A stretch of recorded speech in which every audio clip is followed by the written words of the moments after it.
이번 시간은 유치권에 대해서 살펴보겠습니다. 유치권이란 타인의 물건을 점유하고 있는 자가 그 물건에 관해서 생긴 채권의 변제에 있을 때 그 돈 변제를 받을 때까지요, 그 물건을 유치할 수 있는 권리를 말합니다. 유치권은 번권의 일종이라는 점에서 정당한 권원이 있는 경우에 성립할 수 있고요. 다만 다른 번권과 달리 그 권리의 공시수단은 점유라고 하는 것이 특징이 되게 됩니다. 유치권은 물권이기 때문에 소유자가 바뀐다라고 할지라도 바뀐 소유자에 대해서 유치권을 주장할 수 있습니다. 유치권은 채무자가 채무를 변제하기 전까지 채무자의 소유물 반환 청구에 대해서 인도를 거절할 수 있는 물권을 의미하게 됩니다. 자, 이런 유치권은요, 채권자의 타인 물건에 대한 점유, 그리고 또 하나 목적물과 관련된 채권의 존재라고 하는 거, 이렇게 두 가지 요건을 충족을 하게 되면 유치권은 성립하게 되는 법정 담보 물권이 되게 됩니다. 자, 유치권은 채권자가 타인의 물건을 점유하는 경우 성립하게 될 텐데, 이때 점유라고 하는 것은요, 직접 점유하는 경우 또 간접 점유하는 경우 모두 포함되게 됩니다. 자, 그래서요, 타인 물건에 대한 점유가 아닌 자기의 물건에 대한 점유를 하는 경우 이때는 유치권은 성립할 수가 없게 됩니다. 예를 들어서 채권자가요, 목적물과 관련된 채권을 가지고 있는 경우로서 채권자가 그 목적물의 소유권까지 취득을 하게 되면은 결과적으로 자기 물건에 대한 점유이기 때문에 유치권은 인정될 수 없습니다. 다만 중요한 출제 포인트 중에 하나가 되는 것이 뭐냐면, 자, 채무자가 직접 점유하고 채권자가 간접 점유하는 이런 경우에는 유치권은 성립하지 않는다는 거, 이게 우리 시험의 중요한 출제 포인트가 되게 됩니다. 앞에서 지적한 바와 같이 유치권은 법정 담보 물권에 해당이 되게 됩니다. 그래서 자, 이 목적물을 점유하고 있는 사람이 이래저런 과정을 거쳐서 유치권이 성립했다라는 것을 직접 입증할 책임은 없습니다. 즉, 유치권의 성립을 부정하는 사람이, 예를 들어서 채권자가 자기 소유 물건을 점유하고 있다라든가, 혹은 또 채무자가 유치물을 직접 점유하고 채권자가 간접 점유한다, 이런 예를 들어서 이런 것을 입증해서 유치권이 성립하지 않는다라는 것을 입증할 책임이 있게 될 것이고, 자, 이때는 이제 채무자가 유치권의 성립에 대해서 유치권의 성립이 되지 않는다는 것을 입증을 하게 되면은 인도 거절권이라는 개념은 인정되지 않겠죠. 유치권은요, 목적물과 관련된 채권의 존재를 전제로 성립할 수 있습니다. 자, 우리 판례에서요, 이 목적물과 관련된 채권으로 인정된 사례는 두 가지가 있어요. 그래서 공사대금 또는 수리비 채권과 신축 건물이라고 하는 거, 또 임차인의 비용 상환 청구권하고요, 임차 목적물이라고 하는 거, 크게 두 가지가 목적물과 관련된 채권으로서 유치권이 성립할 수 있는 금전채권이 되겠습니다. 자, 이때 비용 상환 청구권이라고 하는 것은 필요비 상환 청구권과 유익비 상환 청구권, 이 두 개를 묶어서 부를 때 바로 비용 상환 청구권이라는 용어를 쓰게 됩니다. 자, 근데요, 이 목적물과 관련된 채권으로 보여지는에도 불구하고 유치권의 성립이 되지 않는 경우가 있겠죠. 자, 먼저 비용 상환 청구권을 배제하는 특약이 있다라고 하게 되면 이때는 유치권이라는 것은 성립할 수 없습니다. 자, 뭐냐면은 우리 임대차에서요, 임차인의 권리 중에서 비용 상환 청구권이라고 하는 게 있는데, 이게 이제 필요비 상환 청구권, 유익비 상환 청구권이라고 볼 것이고, 필요비라고 하는 것은 형광등 몇 개 갈아 끼운 비용, 요 정도의 개념이고요.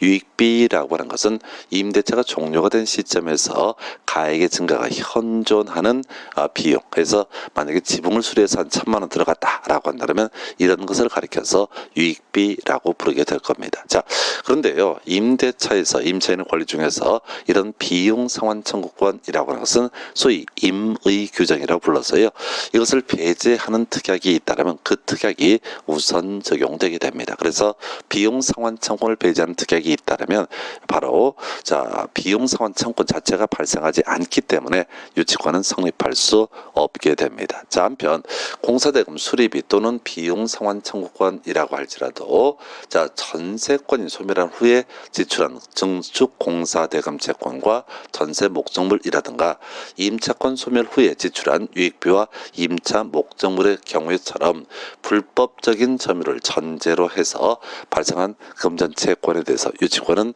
인정되지 않습니다. 역시 동일한 논리 구조가 되겠죠. 자, 이 유치권은 법정 담보 물권의 일종이기 때문에 자, 유치권자가 스스로 유치권의 성립을 입증할 책임은 없을 것이고요.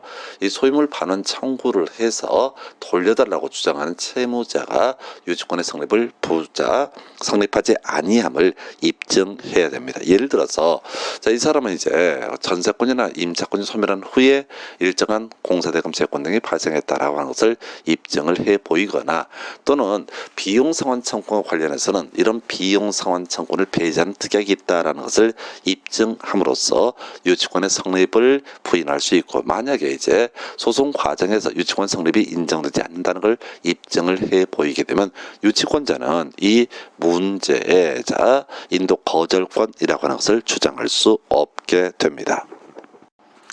유치권의 소멸 사유에 대해서 살펴보겠습니다. 유치권은요, 자, 목적물이 멸실되거나 유치 목적물에 대한 공용 징수가 있는 경우, 또 유치권자 스스로 권리를 포기하는 경우, 또는 유치권자가 그 유치 목적물의 소유권을 취득해서 혼동이 발생하는 경우 소멸하게 됩니다. 자, 이 채무자하고요 유치권자의 관계에 있어서 유치권 소멸 사유 중에서 쟁점이 되는 거 피담보채권의 소멸이라고 보게 됩니다. 그래서 이 피담보채권의 소멸 사유는요, 자, 채무자가 유치권자에게 채무를 변제하는 것도 하나의 경우의 수가 되겠고요. 그 다음에 이 채권자가 10년 동안 이 돈을 받아들이지 못했을 때 소멸시 완성이 돼서 피담보채권은 소멸할 수 있습니다. 한편 유치권이라고 하는 것은 점유를 전제로 성립했던 물권이었었죠. 그래서 이 유치권이라고 하는 것은 유치 목적물에 대한 점유가 상실되게 되면 역시 소멸하게 됩니다.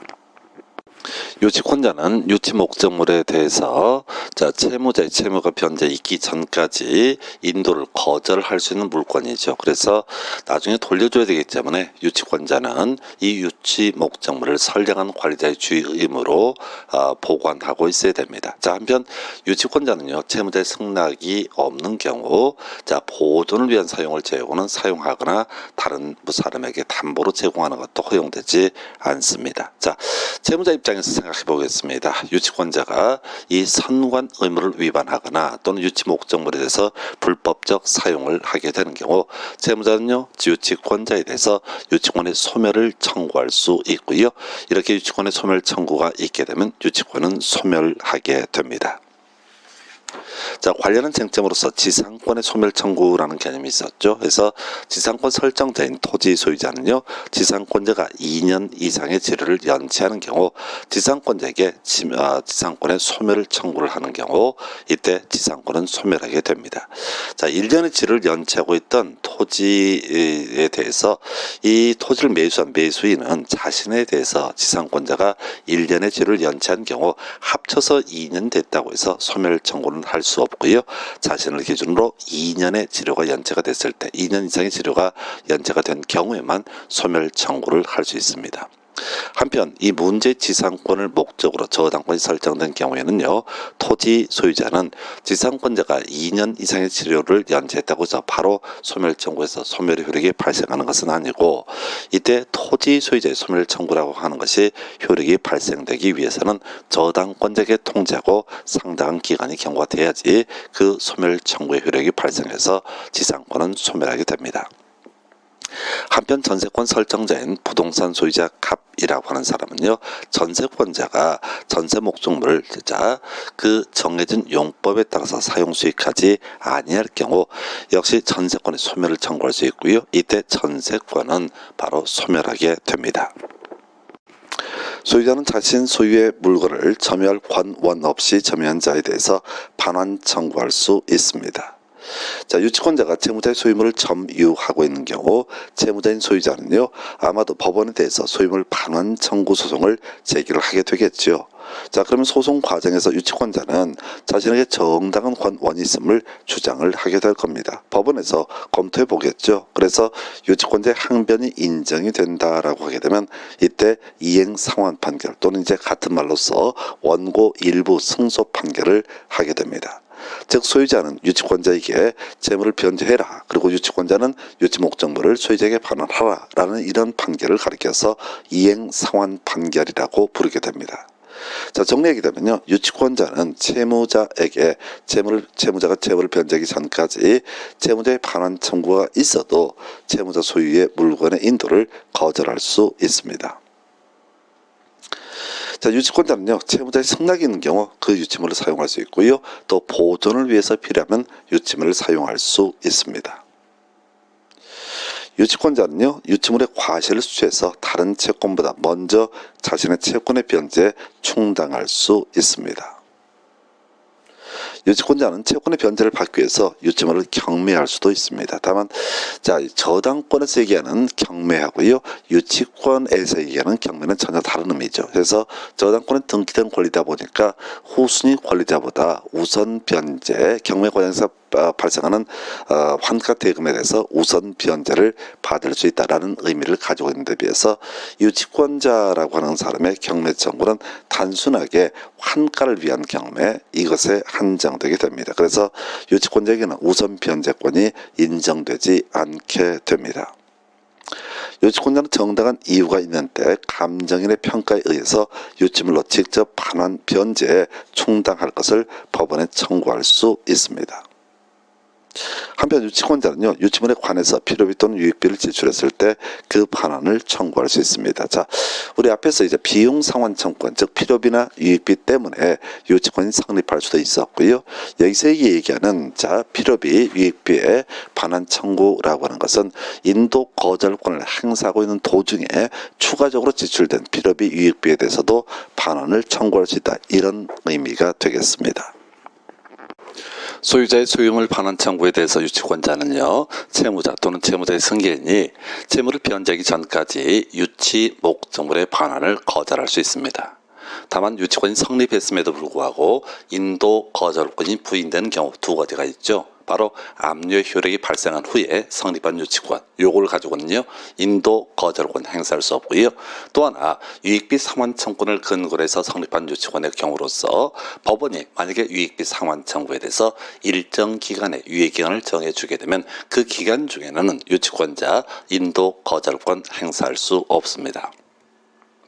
압류 효력, 즉 경매 개시 결정의 등기가 있은 후에 성립한 유치권이라고 하는 것은요, 이때 유치권자 경매 매수인에 대해서 인도 거절권 행사할 수 없습니다.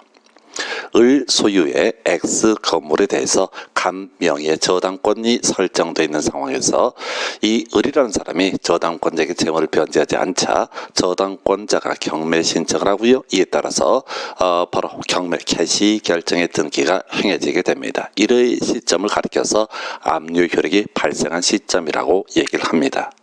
자, 이렇게 압류 효력이 발생한 상태에서 X 건물을 수리한 갑이라는 사람의 피담보 채권의 변제기가 도래하자 갑은 유치권이 성립되게 되는 경우가 있습니다. 한편 압류 효력이 발생한 후에 자, 경매가 진행돼서 정이 낙찰자가 되고 이 매각대금을 정이 완납을 하게 되면 정은요, X 건물의 소유권을 취득을 하게 됩니다. 경매를 통해서 X 건물의 소유권을 취득한 매수인 정은요, 유치권을 주장하면서 X 건물의 인도를 거절하고 있는 유치권자 갑에 대해서 소유물 반환 청구 소송을 제기하게 될 겁니다. 한편 이 소송에서 유치권자라고 하는 사람은 분명히 뭐를 바로 유치권이 있기 때문에 나 인도 거절권 행사하겠다라고 항변을 하게 될 겁니다. 만약 이 매수인 정이라는 사람이 갑의 유치권이라고 하는 것이 압류 효력이 발생한 후에 성립한 유치권이다라고 하는 것을 입증해 보이게 되면요, 법원에서는 유치권자의 항변을 인정하지 않고 소유물 반환 판결을 내리게 됩니다. 즉 유치권자는 그 소유자한테 이 X 건물의 소유물을 넘겨줘라 라고 하는 판결이 되겠습니다.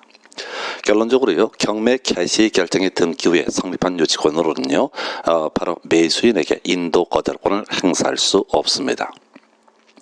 을 소유의 Y주택에 대한 유익비 상환 청구권을 가지고 있는 갑은요, 유익비 상환 청구권을 근거로 해서 유치권 주장할 수 있죠. 그래서 이 소유자 을에 대해서 X주택의 인도를 거절할 수 있습니다.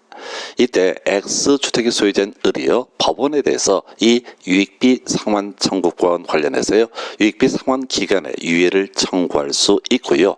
법원에서 만약에 이 소유자의 유익비 상환 유예 기간, 유익비 상환 기간에 대한 유예를 인정을 하게 되면요, 유치권자 갑이라고 하는 사람은 그 유예 기간 중에는 분명히 유치권이 성립했음에도 불구하고 자, 바로 주택의 소유자에 대해서 Y주택의 인도를 거절할 수 없습니다.